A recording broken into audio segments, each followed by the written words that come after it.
Thank you for coming out on Monday night here. We have something a little different planned for you tonight. This elderly gentleman. Don't let him get away with that. I can't get too carried away. I've told other people, and it's true. We started at Miami the same year, 1973, with our offices down the hall from each other. So we sort of go back a long way. But of course, he's much older than me. Oh, yeah, sure. Anyway, we've stayed in touch over the years, many times, go out together and do things with our families and so forth. And I'm glad to see some of the Miami people here too, who worked with Bob and wanted to hear about his alternate life, which goes back to his years as a Holiday Inn lounge singer. All right? So, that was a lounge lizard. That was Anyway, tonight we're doing a retrospective of music. This is a show that Bob does on the retirement home circuit in Florida. And I'm sure he'll have something to say about that. And he's also performing, if you want more of this, he's performing 2 nights a week at, what's the name of the place? Smokies. Smokies. We're up in Wisconsin. In Wisconsin. It's on a lake in Wisconsin. I think I don't know, is it safe to go in there? I mean, Yes. beer bottles flying. And sort of, but anyway, he's at Smokies 2 nights a week during the summer up on the lake. And what's the name of it? Well, this particular place is Manitowish Waters up in Wisconsin. Yeah, so if you really feel like making a trip, head to Wisconsin. If you're going to Florida for the winter, hey, you might catch him on the tour. I think it's the coast and circles around and so forth. So, Bob, I'm just going to Turn it over to you. Go for it. Sounds great. Thank you very much. Oh, God. The only requirement you have tonight is have fun. You'll hear a little bit more about me, but tonight we're going to take a trip down Tin Pan Alley, and we're also going to have a sing-along along with what we're doing. But I want to first talk a little bit about myself to introduce myself to you and give a little bit of background of how I became interested in this subject called the subject of Tin Pan Alley. The picture that you see up there is me. That's Bobby. That's me at the age of 13. I'm from Freeport, Long Island, which is on the south side of Long Island. And what you're watching there was my bar mitzvah celebration in the back of my house. And that's my mom and dad behind me. And the reason I mention this to you is 4 blocks over lived my neighbor. Well, I'm going to go back here. That gentleman right there, Guy Lombardo. And he was 4 blocks over, and he had this restaurant at the end of his block called the East Point House, and it seated about 200-300 people. Well, I went over there to see the music, and I went over there, and you saw the picture of me. I went in, and Mr. Lombardo said hello, and I was about freaked out, and I said, Mr. Lombardo, could I stay here and listen? And so for the whole summer, every Friday and Saturday night in 1955, Guy Lombardo and the Royal Canadians were there, and I sat at the end of the stage, sitting there listening to the music of Tin Pan Alley, because many of the tunes we're going to talk about tonight, Lombardo featured with his orchestra. Well, Tin Pan Alley. If you go to New York today, 28th Street between 5th and 6th Avenue, and you look down, you're going to see a plaque. And that's the plaque we'll be looking at. And the plaque reads as follows: Landmark of American Music, Tin Pan Alley, 28th Street between 5th and 6th Avenue was the legendary Tin Pan Alley, where the business of the American popular song flourished during the first decades of the 20th century. Here is what Tin Pan Alley looked like at the turn of the century. And up to that time, New York was a major place, but so was Cincinnati, Philadelphia, and Chicago. The music at that time was always the print, your sheet music. There were no records, etc., radio. Sheet music was the way to go. And so they moved from Chicago, moved from Philly, and they went to New York, because that's where the action was, vaudeville. And so what we're going to do is to take a journey with Tin Pan Alley. And I've selected some sample songs, and what's fascinating is I've selected composers and lyricists that you may not know. And that's what makes it very interesting as we talk about their backgrounds. The first tune that we're going to take a look at is the tune of In the Good Old Summertime. Well, by the way, how did it get its name, Tin Pan Alley? Well, if you can imagine, here we are in downtown Hamilton, and it's a good setting to imagine this. Imagine a 2-block area. We're in the summertime, no air conditioning, it's turn of the century. Windows open, and imagine dozens of pianos, upright pianos. A reporter wandered down, and all he could hear was the clamor of these pianos playing, the music going on. He says it sounded like the banging of pots and pans. And that's how it got its name, Tin Pan Alley. And so entering this world, I chose this first song, In the Good Old Summertime. You notice the elaborate of the sheet music. You, of course, remember the sheet music in the hollers on the pianos. Well, the words of this song were by Ren Shields. He was an itinerant lyricist, did very, very well. But the person I want to talk about is George Honeyboy Evans. George Honeyboy Evans. He was born in Wales. He was an entertainer, comedian, musician, and a producer. He came to the States already well known from his country. And he joined I get my notes straight here, the Harns, the Cohan and minstrel shows out of Chicago. And those shows, it was known as the Honey Boy Minstrel. So he adopted the name, and then he bought the minstrel show several years later. A fascinating, a real character. Now, just to show you a little bit about this composer, he loved baseball. And he created the George Honeyboy Trophy in 1900. This is the trivia for you, folks. The George Honeyboy Trophy in 1908. And he had on the left side of the trophy, you can't see it in the picture here, but on the left side it says George Honeyboy Evans. And on the right side it says the world's greatest batsman. And the first player to get it was Honus Wagner, the shortstop for the Pittsburgh Pirates. And then for the next 4 years, it was the Georgia Peach, and that was Ty Cobb, who played center field for the Detroit Tigers. And then it ceased being given out. And it resides up in Cooperstown. So if you do go up to Cooperstown, you have to look up the George Honeyboy Evans. Well, back to the song.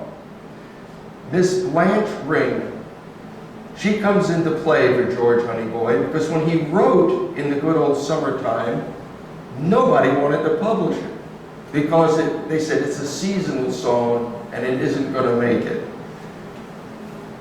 So right here.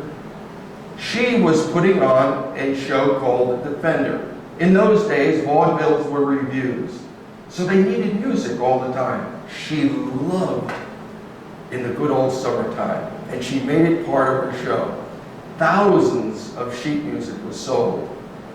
But it was not until this gentleman heard the song that he said, John Philip Sousa, I want to make this part of my repertoire. And that is when it really hit fame. And like so many of these songs, years later, in 1947, the show became a movie. And of course, there you see the famous Judy Garland and Van Johnson. Well, All right, how are you doing? We had rehearsal this morning, so I just want to let everybody is in good shape here now and ready to do it. Now, we're going to try it out, but let's see.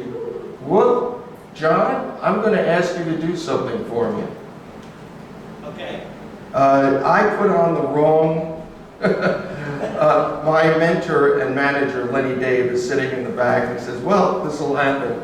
John, if you open up the green room, sitting on the table there is another, right in front of you, you'll see the, What am I looking for? you're looking for those little memory sticks. I threw them in the, Okay. you see that? Yep. Okay. I want to put a different one in there. We want to take one out and put a different Oh, I one can in do there. that, but I'll put that on my extremely Okay, but I want the words is what we have. Yes, I have to go back to this. Okay, you can put that on there. Thank you for your indulgence, and we're going to put that, because you want the words. If we're going to sing this song, you'd like to know the words. Even though you know it. So we're just going to switch out and put on In the Good Old Summertime. Otherwise, you think you were going crazy because I would have had the words up there. And of course, some of you I know very well, and you would say, Bob, I'm all for you, and if the words are up there, I see them. So John's going to put that in here, and let's see. Okay. This is it. We're going to go, let's see, put it on. We can go, we can open it up. All right. Let's see. Do I have the words on there? Okay, no, I don't. Let's see my words. Let's try this one. What happened to one? You lost the words? We lost the words. Let's try this. Try one more. And put this one in. This is a work in progress. folks. Here we are. Try this one. And if it's not there, we'll sing the words, and I will give you the words. All right.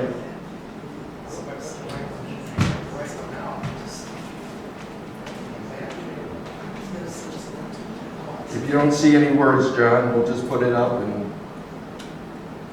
All right, hold on a second.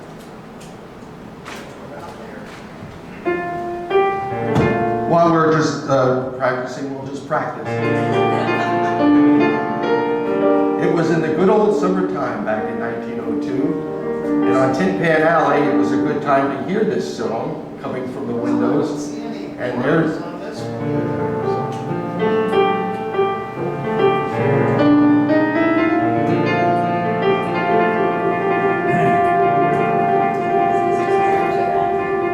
keep standing by. How are we doing, John? No words on this one. Well, we'll just play it straight through Just here. go for Let's just go for it, John. it. Okay, you go. Okay. In the good old summertime, and what I'll do is give you the words. All right, I will give you the words. When you fill out your critique sheet at the end and say, you know, it'd be a big help if he had the words. In the good old summertime, in the good old summertime, strolling through the shady lanes. I can't hear you. With your baby mine. You hold her hand and she holds yours, and that's a very good sign that she's your Tootsie Wootsie in the good old summertime. All right, that's our warm-up. All right. Our next song is Shine On Harvest Moon.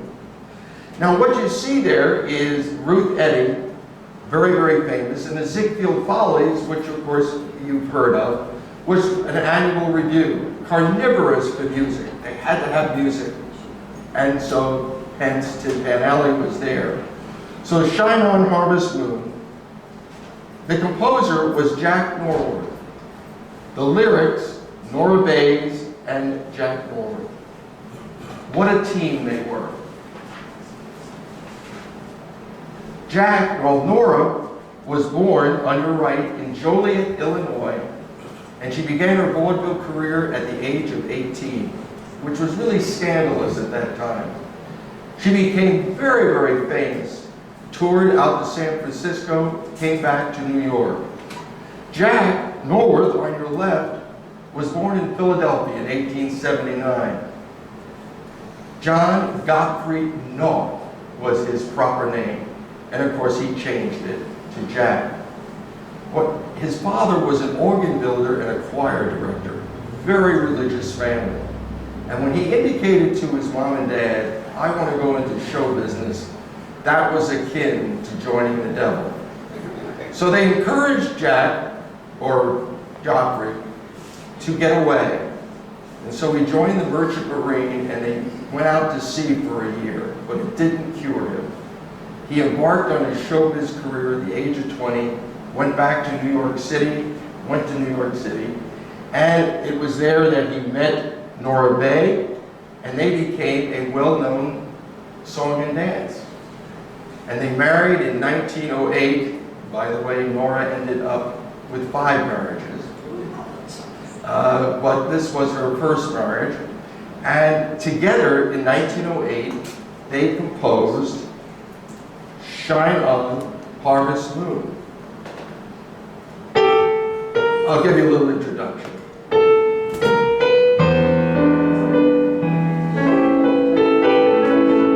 Are we ready? And this is the Downtown Hamilton Choir. By the way, the bus will be ready and we're going to go from here to Fairfield. Are we ready? Here we go. And I'll give you the words.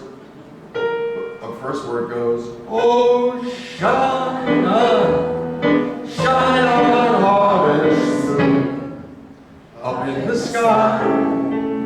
I ain't had no love since January, February. Oh, you are good. Showtime, ain't no time to spend outdoors and spoon. So shine on, harvest moon, for me and my gal. Now, that was not what made Jack Norworth famous. Jack Norworth, and here's your trivia, and if you can answer it, shout it out to me now. Jack Norworth became the lyricist of this country's most popular tune. Can you guess? All right, here's your trivia for the night. The tune is Take Me Out to the Ball Game. Jack Norworth, in 1908, he had gotten married, wrote this great song, Shine on Harvest Moon, and he's sitting in the subway, and there he looks up, sees a little ad about a baseball game. And then the subway stops, and couples are getting out of the subway to go to see the New York Yankees. And he sits there and he starts jotting down really quickly the lyrics to Take Me Out to the Ball Game. He then goes to his friend and composer Albert von Tisler, who was known for Apple Blossom Time, and together they composed the song Take Me Out to a Ball Game. Now here's your other footnote. Jack Norworth never went to a ball game. He never knew. It wasn't until 1940 when Major League Baseball gave him a lifetime pass, and also to Albert, and they went to their first ball game. Well, the context of the song, which Nora Bayes did, was from the point of a female. And on Ken Burns' documentary, if you look at that again or have the chance to it, Ken Burns got Carly Simon to do the Nora Bayes introduction. And the introduction goes something like this. On one Saturday, her young beau called to see if she would like to go to a show. But Miss Kate said no. Instead, I'll tell you what you can do. And so, what we're going to do is, in a almost Harry Carey tradition, we're going to do this. and I would have the words up there, but you know the words to take me out to the ball game. But we'll do it Harry Carey style. A 1, a 2, and a 3. Take me out to the ball game. Take me out to the crowd. Buy me some peanuts and Cracker Jacks. I don't care if I ever get back. Oh, it's root, root, root for the home team. If they don't hear, it's a shame. For it's 1, 2, 3 strikes, you're out in the old ball game. That's great. Well, our next Moon song is Moonlight Thing. The composer you see up there is Edward Madden, wrote the lyrics, and it's hard to see, but Percy Wenrick was the composer.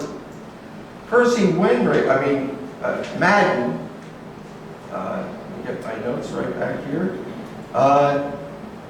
The composer, Percy Wenrick, was from Joplin, Missouri, and was known as the Joplin Kid. And Percy wrote many rags, also the song Put On Your Old Gray Bonnet. And like other songs, it was made into a movie, and in 1947, Doris Day and Gordon McRae on Moonlight Bay. Small town, Doris Day and Gordon McRae was the singer. Now, who made it famous was really Looney Tunes, none other than Porky Pig. Now, Porky, imagine this now, Porky was sitting in a rowboat, very nice vest, had his ukulele, and Porky was dreaming of good times, and 2 ducks came up on the bottom of the boat, drilled holes in it, while Porky sang this song. And here we go. We were sailing along on Moonlight Bay. We could hear the voices ringing. They seemed to say, you have stolen my heart, so don't go away. As they sang love's old sweet song on a moonlight bay. Sorry folks, the words were supposed to be up there. You don't want to hear my voice, I'll tell you, but what are we going to do? Our next song, By the Light of the Silvery Moon, is by 2 people by the name of Edward Madden and Gus Edwards. Gus Edwards, we'll put you up here. Gus Edwards was born in Germany as Gus Simon. He came to this country at the age of 7, settled in Brooklyn, New York, and when older, he worked in his family's cigar store. And at night, he was a vaudeville song plugger. And a vaudeville song plugger was exactly that. He might get a cheap seat up in the balcony, and he might go stand up and go, shine on, Harvest Moon, or he might play the piano in the lobby. He was known as your song plugger. His first hit was actually Gus Edwards in 1905. Now here you go for a trivia. This song, by the way, you cannot hear anymore because the car no longer exists. Like you'll know the song when you hear it. See if you recognize it.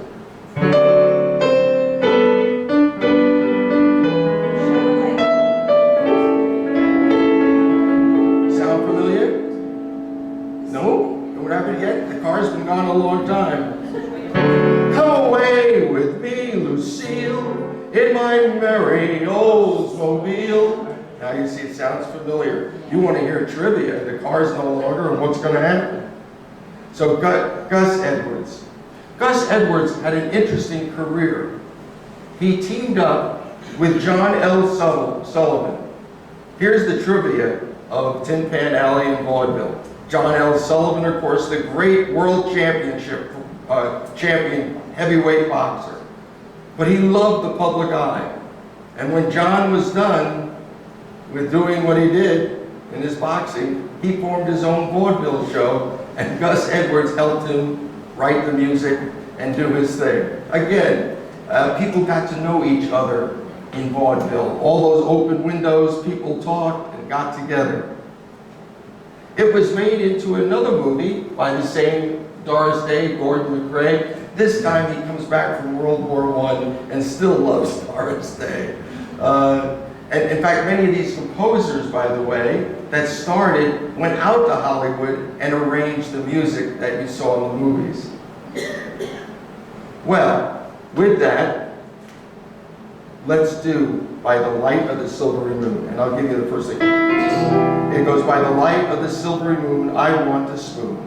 All right, we now have the Downtown Hamilton Singers. Are we ready? Yes. All right. By the light of the silvery moon, I want to swoon. To my honey I'll sing love's tune.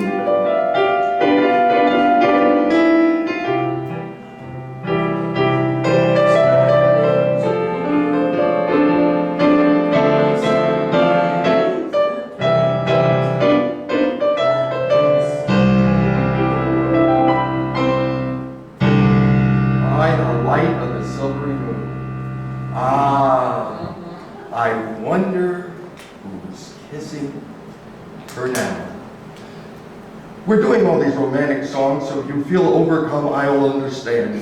Of course, when you see these songs, music evokes wonderful memories. But you may have ditched your girlfriend because of this song, and she may have said goodbye to you. So sometimes when we cover these songs, you go, Bob, I don't want to hear this number. I do not have good memories with this particular song. By the Light of the Silvery Moon. Lyrics by William Ho and Frank Adams. The music by Joseph Howard. I want to talk to you about Joseph Howard. What a story. Joseph Howard was a well-known vaudevillian. He began his career in New York City at the age of 11 as a boy soprano. He met his sweetheart, who would become his second wife, at the age of 17, Ida Emerson, and together they formed a team. Now, you think of I Wonder Who's Kissing Her Now, and in 1899, however, 10 years before they wrote I Wonder Who's Kissing Her Now, they wrote this song. Hello, my baby, hello, my honey, hello, my ragtime gal. Hello, my baby. Well, 10 years later, he collaborated with his partners, lyricists, William Ho and Frank Adams. And it was for the show, The Prince of Tonight. However, these two lyricists joined up with a composer named George Orlow. And they wrote this song called I Wonder Who's Kissing Her Now. Well, what happened was, he heard this song, and of course this was our composer, Joseph Howard. He heard this song, and back in those days, if you purchased the song, you could put your name on it as the composer. So he purchased the song from George Orlow, paid him handsomely. He bought the song, and so I Wonder Who's Kissing Her Now became his song. It became the product of a big legal fight because George and his family said, I don't want any money, but could you give me recognition that at least I composed the song? The courts did go in George's favor, and so years today, if you get if you buy a current copy of I Wonder Who's Kissing Her Now, you'll see George Orloff's, you'll see his name on it. Now, enter Hollywood. 1947, they do the movie I Wonder Who's Kissing Her Now, and that is the story of Joseph Howard. But now you love it, it's Hollywood. Instead of George Orloff, it becomes a woman who really steals the song from Joseph Howard. And Joseph Howard, of course, is in love with this woman, and he gives up his song. She feels badly and gives the song back, and they end up romantically. Only in Hollywood. And now, we will do our rendition of I Wonder Who's Kissing Her Now. By the way, we will do our American Talent Search. Simon will be coming in here any second now, and will be judging you. So if you do have any particular desires in this, stay tuned. Here we go. Now, we can do this fast or slow to a waltz. But now imagine. By the way, this is a small group here. Do you have any context of this song, I Wonder Who's Kissing Her Now? Do you remember? Did you see the movie? Did you have any interactions with this song? My mom sang it to me. She sang it to me? Oh, that's cool. Anybody else? Did anybody give up a sweetheart because of this song? No? Okay. Thank you very much, Becky. Thank you very much for that. I'm going to put on my bowler hat again. Kind of to vary it here. Okay. Are we ready? I'll give you an introduction. Wonder.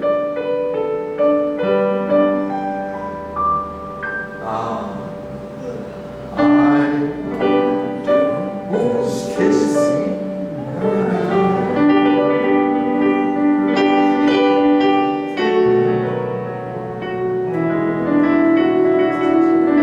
I don't hear you. Wonder. Teaching her how. We're going to start this again. Just I'm going to pull in my seat here. Okay, here we go. I wonder who's kissing her now. I wonder who's teaching her how. I wonder her eyes, breathing sighs, telling lies. Excuse me.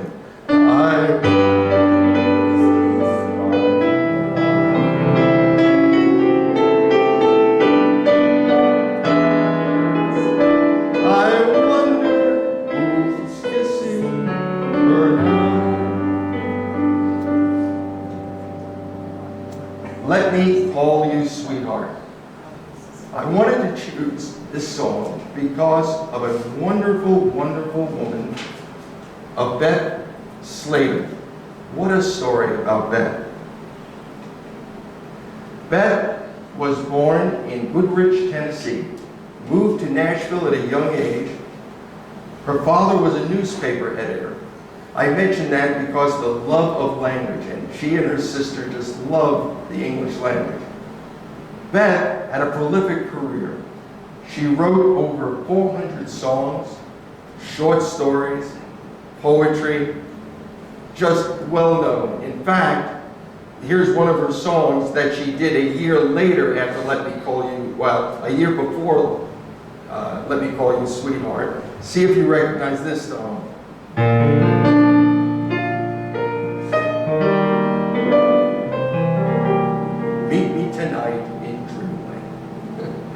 Beth Slater Whitson was a dynamic person. And if you ever take a ride down to Goodrich, Tennessee, you will see they have a placard out as you enter the town. And it says, Beth Slater Whitson, she gave beauty and color and enjoyment to her community, from which those qualities have been far-reaching and long-lasting.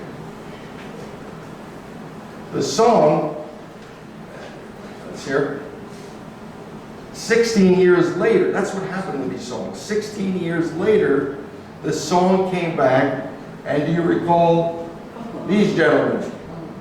It was called Swiss Miss, 1932, and there is Orville, Orville Hardy singing to the griller, "Let me call you sweetheart."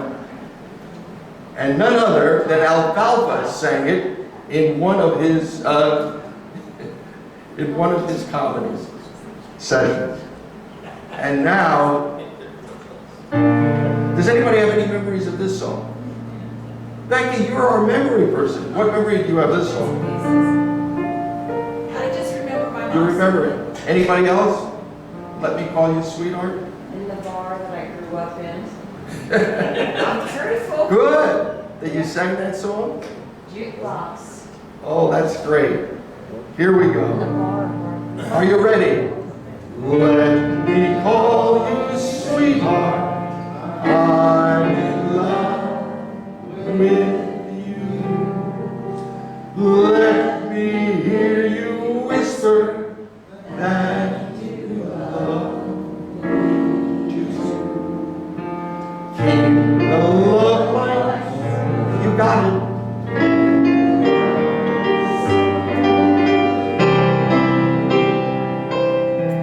Let me call you sweetheart. Love with you. Remember that song, Ken? Sure.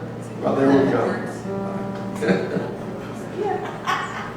Our next song, "When Irish Eyes Are Smiling."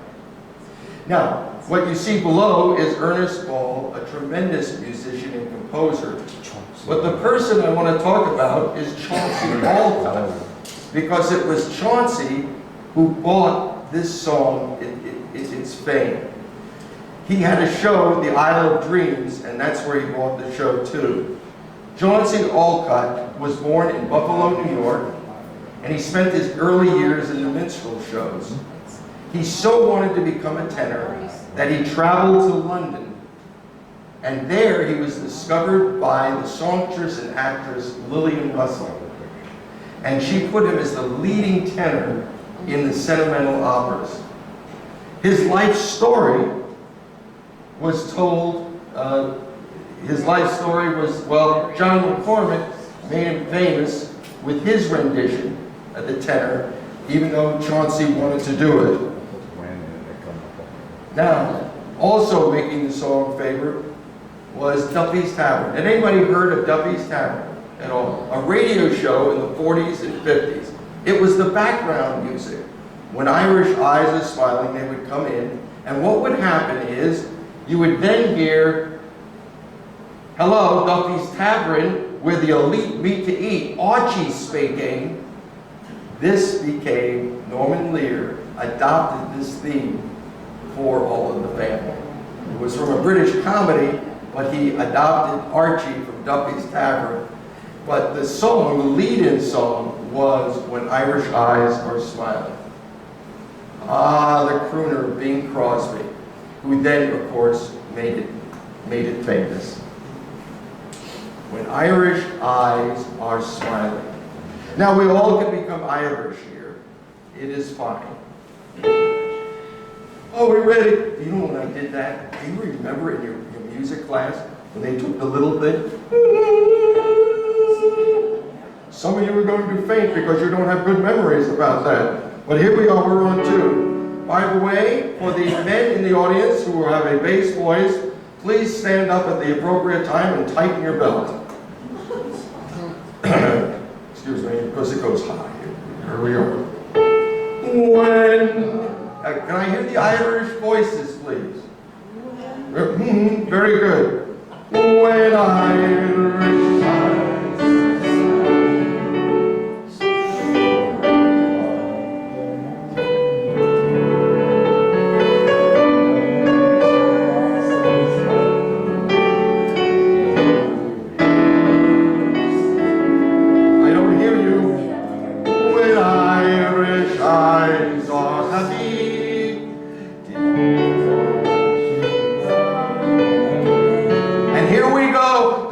Gus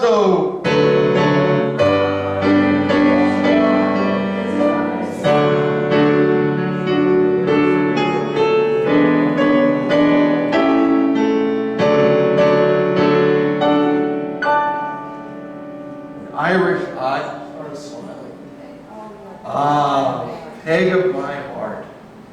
You see up above there, you see it's called the $1,000 Prize Song. Peg of My Heart was a musical comedy, and it was a musical comedy in 1912, and the producers wanted to extend the run. So they went to Tin Pan Alley and they said, we will offer $1,000, a tidy sum in 1912. We will offer a tidy sum for the composer team that would give us a theme song. And so Alfred Bryan and Fred Fisher teamed up and wrote that song. Alfred Bryan is a Canadian, and he was born in Brantford, Ontario. He was an arranger in New York City, but he was one of the ones who went out west and worked in Broadway. Fred Fisher was born in Cologne, Germany. After visiting this country in 1892, he moved here permanently in 1900. Here's who made this song famous, the Armanicats. Anybody remember the Armanicats? Yes. Okay, cool. Now, here's the trivia. If any of you are fans of Downton Abbey, in season 1, that's William the Footman, program 4, and what he did was, he was down and they had a piano and he sat there and he played Peg of My Heart. And now, I love this song. I have a lot of fun with it, and we will too, hopefully, but here we go. And here's the introduction, folks, and here we go. Peg of my heart, I love you, don't let us part. I love you.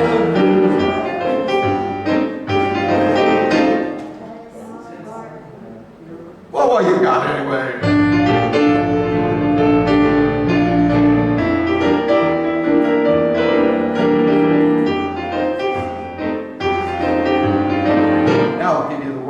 Sing it along. First word goes, Peg of my heart, I love you, don't let us part. I love you, I always knew it would be you. Since I heard your lilting laughter, it's true, Irish tart I'm after. Peg of my heart, our glances make our hearts say, how's chances, come be my own. Make your home in my heart.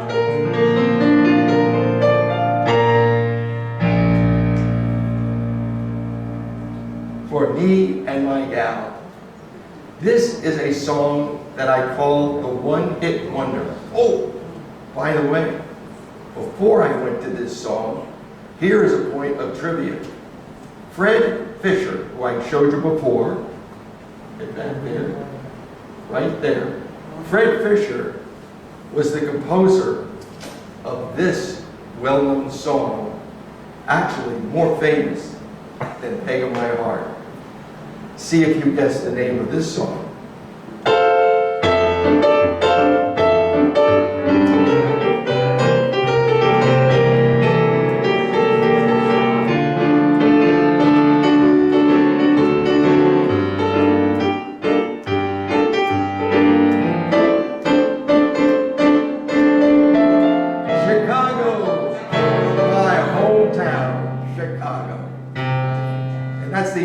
About these composers of some of the other music that they also wrote. And now for me and my gal. This is what I call the one-hit wonder. I call it the one-hit wonder because the 3 people associated with this song, except for one of these people, actually this was the only song that became famous for them. Edgar Leslie, the lyricist, Ray Getz, who I'm going to get to in a second, George Meyer, wrote hundreds of pieces, but it was for me and my gal. But the fascinating thing about this song was this gentleman right here, E. Ray Getz. E. Ray Getz was a singer who also collaborated with Irving Berlin. And here is one of these stories that you hear about as kind of like these footnotes to musical history. And the footnote to musical history was Getz's sister, Dorothy. Dorothy knew her brother collaborated with Irving Berlin, and she said, I would like to get a hold of a song that Berlin wrote. Could you set something up for me? So she goes to Berlin's office, and there in the waiting area is another young woman who also wants the same song. They get into a fight, an actual fight. They're wrestling and going with it. Irving Berlin comes out of his office and gives the song to the other young lady, becomes enamored with Dorothy Getz, and asks her out on a date. A year later, at the age 20, they marry, and they go on their honeymoon to Havana, Cuba, and she catches typhoid, and she dies 6 months later. What a horrible tragedy for Irving Berlin. And he couldn't come to even face this, but about 4 or 5 years later, he wrote a song, which I cover in another second part of what I do, When I Lost You. It was his way to kind of express himself that happened. Like so many of these, it was made into a musical this was in 1941, with then, of course, the famed Judy Garland. Now, who also made it famous later, and that was in 1961. You know who that is on the right. Now, you've got to have memories about that gentleman. Anybody watch that regularly? American Bandstand? Dick Clark? You did? That's great. Who's that to the left? Freddie Cannon. Boom, boom, cannon of rock and roll. You know the song, Way Down Yonder in New Orleans? Well, he made the song for Me and My Gal. He reprised it in 1961. It's a great song. And what I'll do is, because the words are hard, I'll just go ahead and play it for you. You can hum along. There really should be words up there. But Art, you do see words, don't you? Thank you, Marie. Oh, he's looking it up. Oh, this is great. Art Keeler will be standing up to conduct you. There's my words on the phone. We're streaming live, by the way, to the regional campus. Art, by the way, was one of the key technical people at Miami University for years. So when I see him, he immediately said, "You don't have words, Bob? I'll fix you up." Here we go. The bells are ringing.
Lyrics by Gus Kahn, music by Isham Jones. Now, Gus Kahn, what a prolific career he had as a lyricist. He immigrated from Germany to Chicago. He worked in a mail order house in his early years, and he moved on to his passion. When he teamed up with the band leader Isham Jones, both were well known at the time. Now, Isham Jones. How many of you have ever heard of Isham Jones? He was the Guy Lombardo of the Midwest. In the 1920s, his orchestra was the most famous.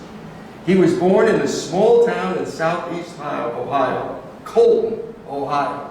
Less than 500 people still live there. His family then moved to Saginaw, Michigan, and they were very musically inclined. He formed his first band when he was 27, and in 1917, he wrote World War I, You're in the Army Now. And he wrote that song in 1917. And in fact, Crosby sang with his band in the 20s, and Crosby, before he became a crooner, was a jazz singer. And he sang with Isham Jones, and Isham Jones gave him his start. And it was only then later that he switched over to be a crooner. It Had to Be You, a wonderful song that gets reprised years later. You'll recognize, well, that was the movie in 1947 that it was made into, Ginger Rogers and Cornell Wilde. Who is that? The Woody Allen movie, 1977, Diane Keaton. And she's actually singing that in a microphone, and he has noise in the background. Woody Allen doing that. And then, of course, it was the theme song for who's on the left? Who's that actor?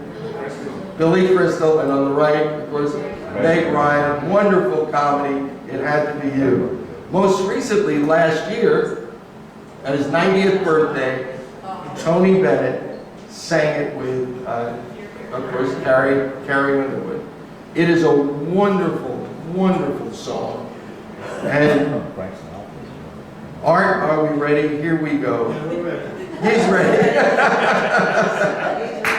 But I'll give you an introduction first.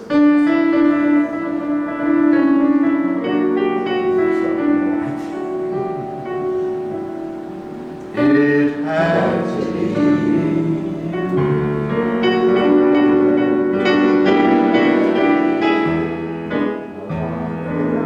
I wandered around.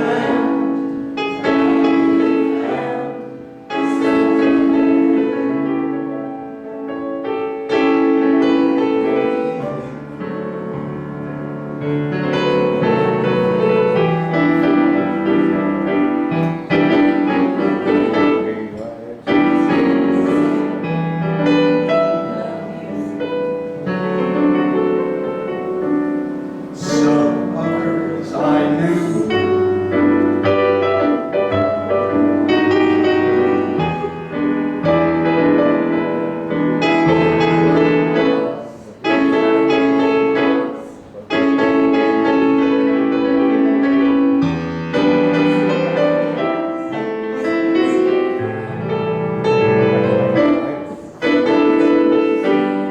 It had to be you, wonderful you. It had to be you.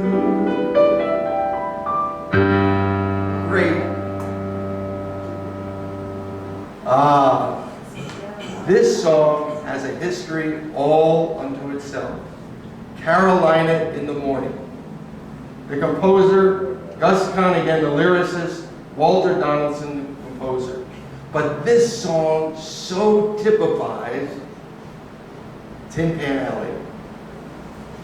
The song was composed back in the 20s, but Carolina in the Morning really had its fame in 1947 by, as my mentor Lenny Dave would say, the man who said, "I'm the world's greatest entertainer," Al Jolson. He reprised that song and made it famous. But the individual in Tin Pan Alley who made it famous was this individual who always wanted to be recognized, William Frawley, none other than Fred Mertz in I Love Lucy. He became so famous in I Love Lucy that people but people didn't realize he was one of the most famed vaudevillians back in the 20s. And when that song was written, he was the one who introduced it, and he introduced it in a vaudeville show called The Passing Show, which was like Ziegfeld Follies. And in 1922, he went ahead and he made that song famous. But back to the composer, Walter Donaldson.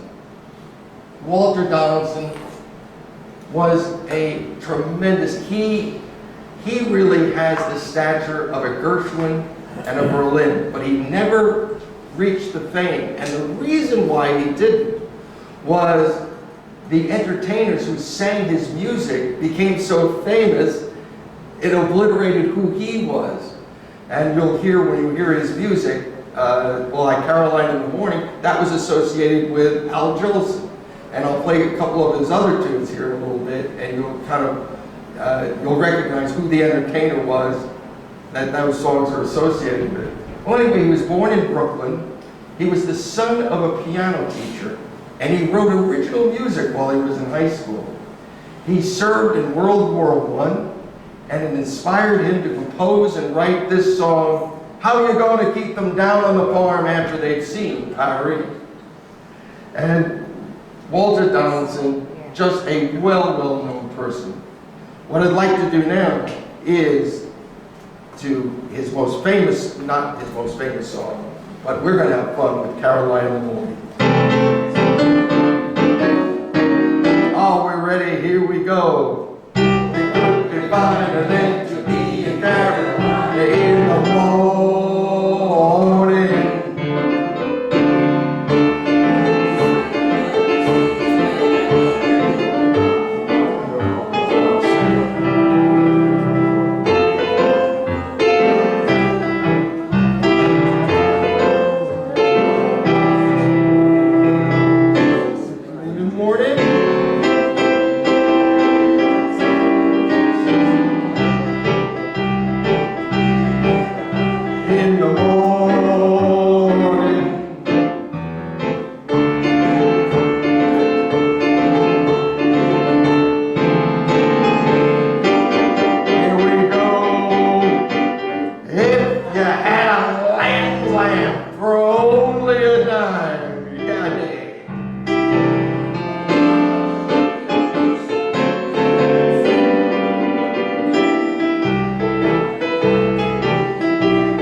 Nothing could be finer than to be in Carolina. Now, I'm going to play a couple tunes for you, and what it represents is how the entertainer made these tunes so famous that the tunes are almost associated with him as if he wrote them. But it was Walter Donaldson and Gus Kahn who wrote these two wonderful melodies. See If You Are. Ladies and gentlemen, we have, you remember the Stop the Music? It was a show, you guessed the tune. Anyway, if you guess the tune, stop the music. Here we go. If you recognize it, I don't know, stand up, fall down. Here we go.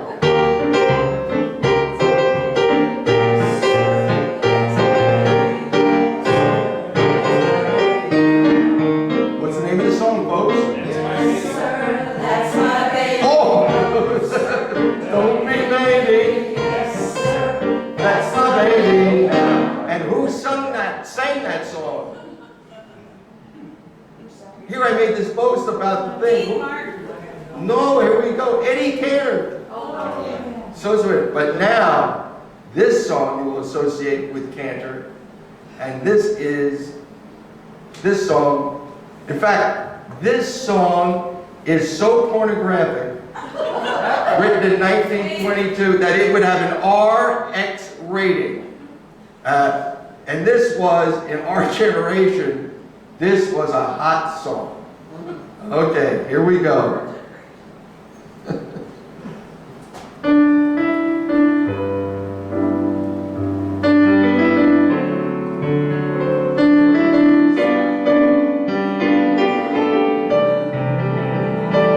Another season, another reason. You got it, you got it.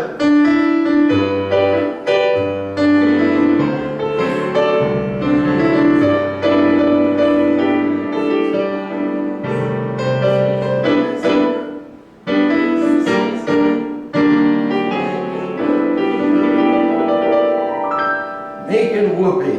See that song, see it'd be banned today, boy, you'd have a rough time with that one. 5 for 2. Eyes of Blue, and we're going to pick up the rhythm now.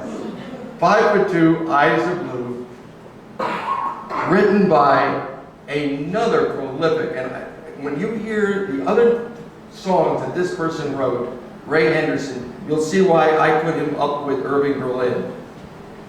Ray Henderson. Buffalo was a prolific place for musicians. He was, I guess because the weather's so rotten, what are you going to do but stay inside and play the piano in Buffalo?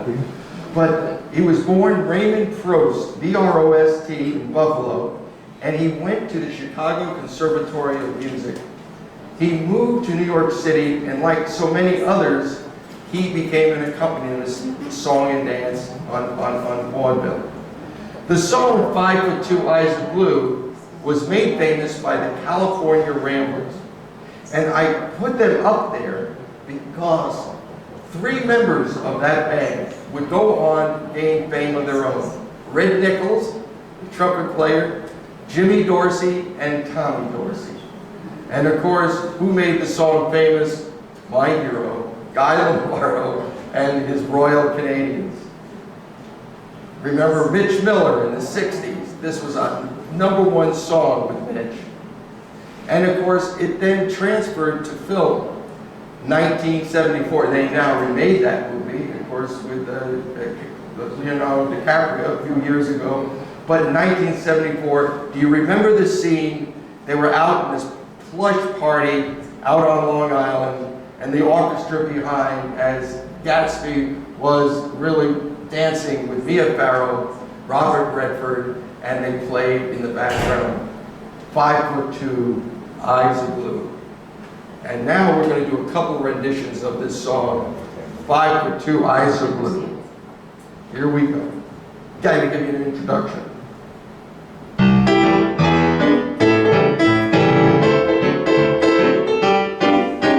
Here we go, folks. 5'2", Eyes of Blue. Oh, what those for good do. Has anybody seen my... Oh, you are good. We're getting warmed up now. Turn down low. Has anybody seen my gown? Now if you run into a 5'2", yeah, diamond rings and all those things.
Well, we come to our last number, and that is Sentimental Journey. What a story behind Sentimental Journey. The composer, one of the composers, Les Brown, and if you remember, Les Brown and his band of renown. And he was, his orchestra, who was the famed person that he played for.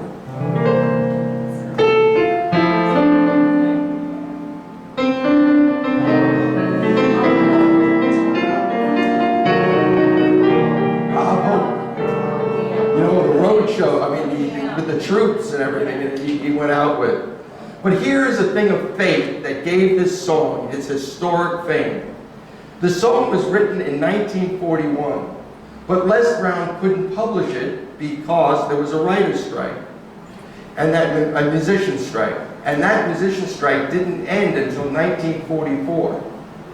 And in 1944, he then had it, and he went to of course she was well known at that time, but this became a signature hit, was Doris Day. And she recorded it in 1945. And this, of course, timed with the end of the war. This, the most famous photograph. And Sentimental Journey. And do we have, I think we have, do we have some veterans from World War II in our audience here tonight? Or perhaps you had parents or grandparents or whatnot. But this song became the absolute theme song for the soldiers coming back. And it became the unofficial anthem of Sentimental Journey. And so it's fame. And the show has a real poignancy to it. And when John mentioned that I was touring in Florida and did this song, in the audience were both men and women who were veterans of World War II. And the emotions that were felt at that time, it was powerful. And it was one of those things that I had to learn to respect, of just what a tune could mean and the emotions that it has. And it's a song that has a nice beat to it, but it has just a lot of memories to it. And so what I'd like to do is to play that song for you now. And then we're not going to end on that sad note. I mean, it's not a sad song, but it's just the emotions at the time. But I'd like to kind of play that tune for you. And the words, I think you know the words pretty well, but we'll say what we'll start out this way. And you can imagine as you listen to the lyrics, which I'll kind of give you, you can only see the end of the war and coming home. On the tape, a sentimental journey, gonna set my heart at ease. A sentimental journey.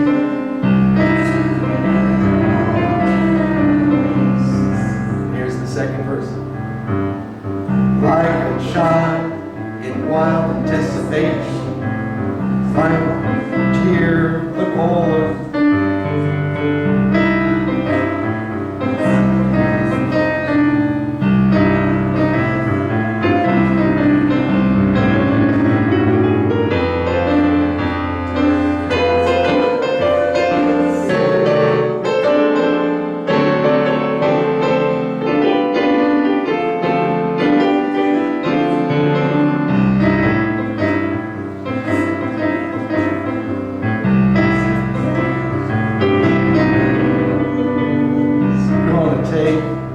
Sentimental journey, sentimental journey.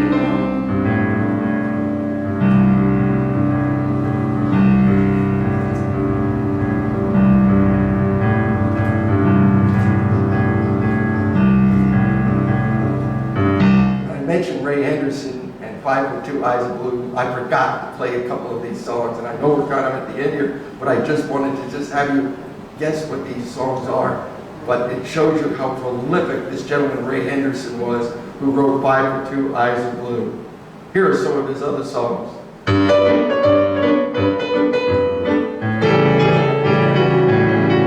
Take good care of yourself. You belong to me, button up your overcoat.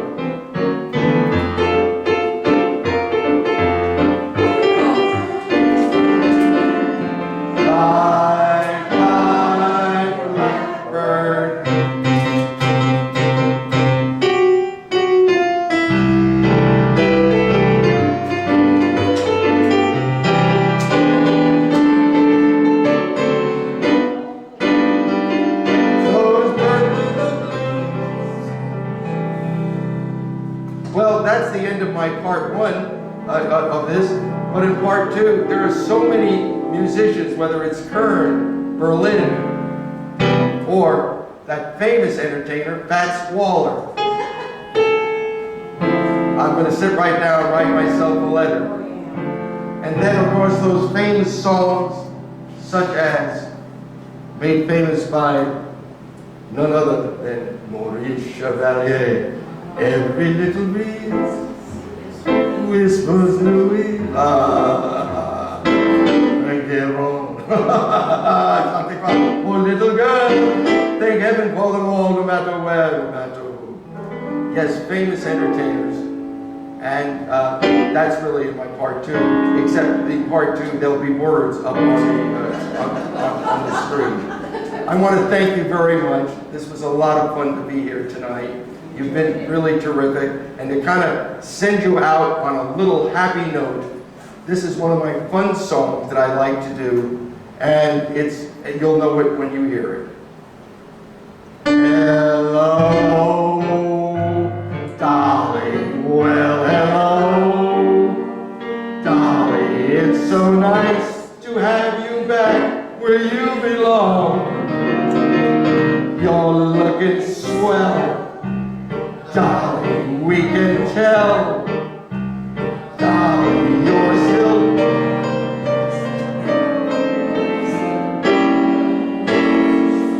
we feel the room swaying for the band playing.